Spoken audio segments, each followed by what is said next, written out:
नमस्कार मित्रांनो, जय महाराष्ट्र. महाराष्ट्र राज्याच्या राजकारणातून सर्वात मोठी राजकीय घडामोड जाणून घेऊयात संपूर्ण अपडेट. तत्पूर्वी चॅनलला नवीन असाल तर चॅनलला सबस्क्राईब करा आणि बेल आयकॉन नक्की प्रेस करा.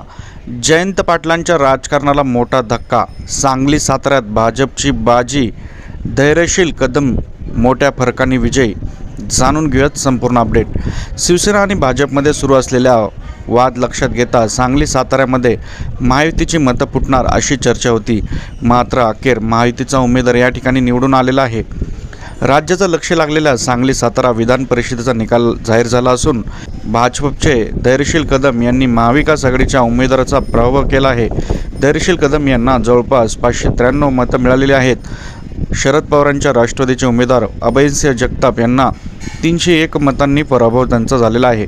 अभयसिंह जगताप यांना 292 मतं मिळालेली आहेत. हा निकाल म्हणजे जयंत पाटील यांच्या राजकारणासाठी मोठा धक्का मानल्याचं सांगितलं जात आहे. मित्रांनो, आपल्याला काय वाटतं कमेंटमध्ये आपला अभिप्राय नक्की नोंदवा.